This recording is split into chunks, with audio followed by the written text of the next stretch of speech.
This is Eric Muathe, Muathe.com, with another quick video. And if we take a look here at the Nifty, we can see a good example of what happens when an instrument drops below RSI 38.2 for the first time in many years. And we can see a good example here. Take a look at this drop zone here in 2008. So we're talking about the 38.2 level being breached. In fact, let me just draw the line somewhere around there.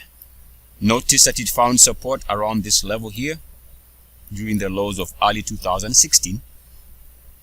And over the last 2 months, we've seen a massive plunge in the Nifty. Why? You guessed it. Because it dropped below 38.2 for the first time in many years. Plus, and this is important, there was also a break of this primary multi-year trend line.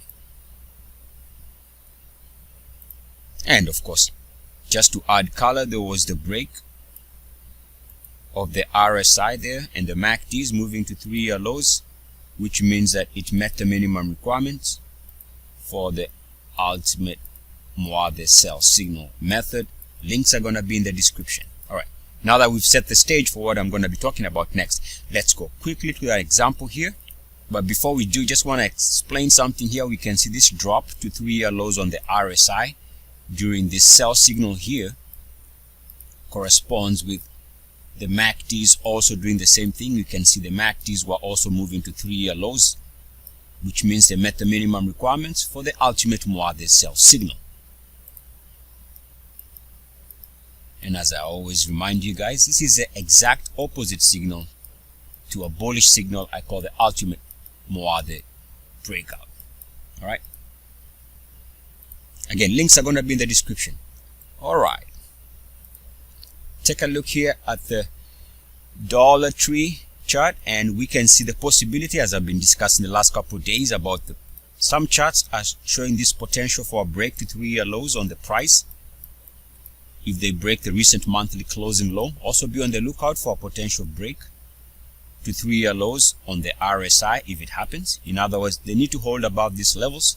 Otherwise, a break here, given that the MACDs are already trading at 3-year lows, would mean a massive plunge could be in store if they break down. If they hold above it, then that's good. Keep in mind, again, we bring back that understanding that when an instrument drops below 38.2 for the first time ever, not for the first time, but in many years, and by many I mean 3 years plus. Now, all of these things you hear I'm discussing here are my own methods, so you're not going to find them anywhere else. So I understand what I'm talking about, but why don't you do your own research? See whether this is true. Pick up any chart where there was a massive plunge and test for yourselves. Now, if we take a look at the long-term chart for DLTR, I'll show you a couple of things, a couple of lines. The first line that needs to be respected by the stock if it's going to hold and stay above current levels. The risk here is if you're bullish at current prices, you don't want this to break. That would be a major line breaking. In fact, the last thing you want to see here is movement to fresh all-time lows on the RSI. That would be a major sell signal if it happens. Keep in mind, as of right now, the MACDs are trading at all-time lows. So this is not a good look if the price breaks, given that the MACDs are trading at all-time lows, as we can see here. And as I just mentioned, bring back this line.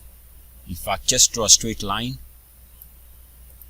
And you know, if we break the 38.2 level, be on the lookout for what is going to look like crash type behavior if it happens.